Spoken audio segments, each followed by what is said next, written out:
Mengejutkan, usai dihujani roket-roket, Israel diserang via darat dan 1 pejabat tewas.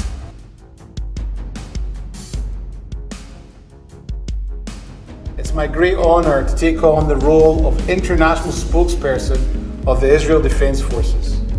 I'm walking in the footsteps of giants that have served in this position over the years.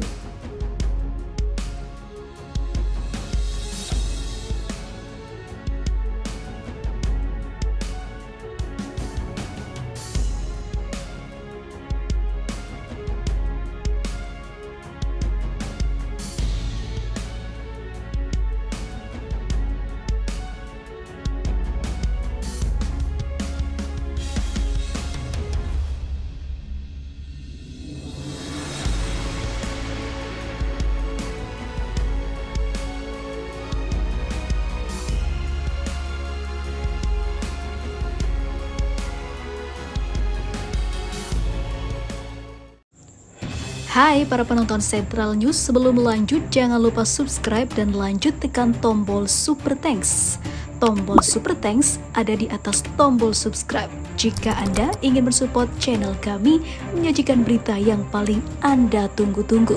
Terima kasih.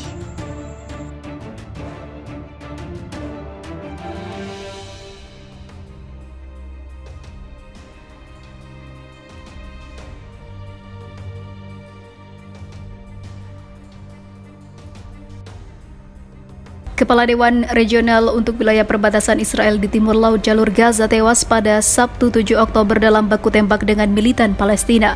Presiden Dewan Regional Ophir Liebstein tewas dalam baku tembak dengan teroris, kata Dewan Regional Shahar Negev lewat keterangan resmi seperti dikutip dari AFP. Serangan lewat jalur darat dari militan Palestina ini terjadi di beberapa titik di sekitar jalur Gaza.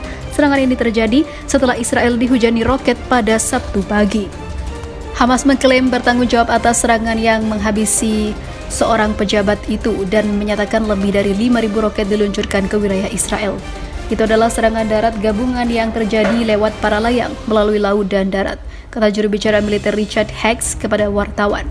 Saat ini kami sedang berperang, kami bertempur di lokasi tertentu di sekitar jalur Gaza. Pasukan kami sekarang bertempur di darat. Serangan Hamas ini mendapat kecaman dari berbagai negara, di antaranya Ukraina, Prancis, Jerman, dan juga Italia.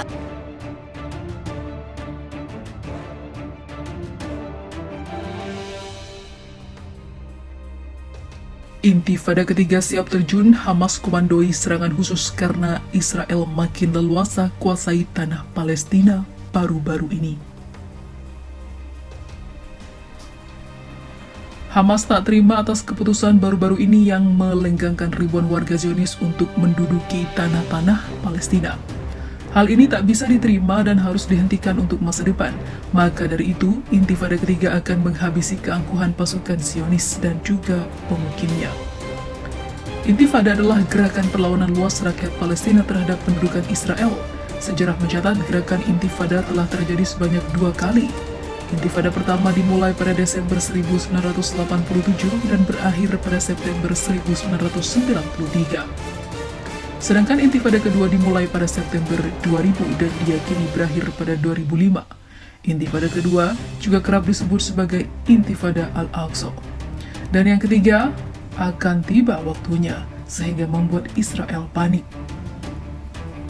Kabar ini sangat membuat khawatir Israel. Bagaimana tidak, Intifada Palestina membuat Zionis tak berdaya, apalagi jika Intifada ketiga terrealisasikan dalam waktu dekat, maka habislah nasib para pemukim Zionis. Seperti diketahui, 23 Mei militer Israel secara resmi menyetujui kembalinya pemukim Zionis ke distrik Homs yang telah dikosongkan. Distrik yang terletak antara Jenin dan Nablus, militer Zionis tahun 2005 dalam koridor mundur dari jalur Gaza, bertahun-tahun setelah Intifada Al-Aqsa mengosongkan distrik Homs. Berdasarkan keputusan ini, pemukim Zionis akan diizinkan untuk kembali ke distrik Homs yang telah dikosongkan, sebuah distrik yang terletak dekat dengan desa Burka, Silat, Aldar, dan juga Sebastia. Menurut laporan IRIB, Gerakan Perlawanan Islam Palestina dalam statementnya menyatakan, keputusan Mahkamah Agung Israel yang menolak evakuasi distrik Homs menegaskan kolusi sistem peradilan Israel dan perannya dalam pendudukan dan juga penyitaan tanah Palestina. Keputusan ini menunjukkan koordinasi berbagai lembaga yang berafiliasi dengan rezim Israel, termasuk Dinas Peradilan dalam menumpas rakyat Palestina dan membuat mereka kesulitan papar Hamas.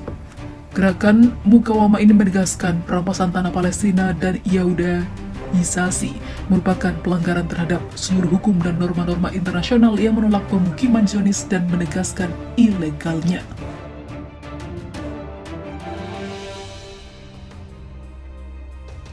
Kekejaman rezim Zionis telah memakan banyak korban, bahkan kehidupan yang damai tak bisa didapatkan dalam beribadah. Para ekstremis Yahudi melakukan serangan, namun mereka langsung dapat bayaran kontan dengan banyaknya kerusuhan pecah antar saudara. Bencana kebakaran yang kembali terjadi hingga ditinggal banyak koalisinya dari barat yang kini lebih pro-Palestina, yaitulah beberapa balasan kontan yang kini belum berani dipublikasikan oleh media Zionis itu sendiri.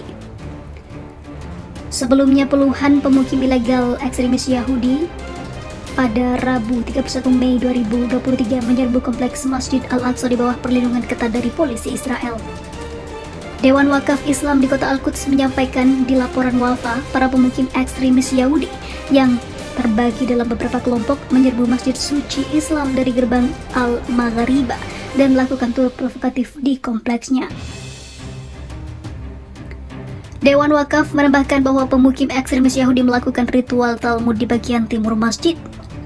Hal ini terjadi pada saat pasukan Israel mengintensifkan tindakan terhadap warga Palestina yang datang dari Yerusalem untuk memasuki masjid, memeriksa ID mereka dan menahan mereka sementara waktu. Sebelumnya pasukan Israel pada Selasa 30 Mei malam menahan seorang anak Palestina dari kamp pengungsi Sufat di kota tepi barat yang diduduki setelah memukulinya dengan kejam. Komisi Urusan Tahanan mengatakan bahwa pasukan Israel secara brutal memukul Muhammad Hamad yang hanya berusia 15 tahun saat mereka menahannya. Komisi menambahkan bahwa tentara pembawa anak di bawah umur Yerusalem ke rumah sakit untuk mendapatkan pertolongan.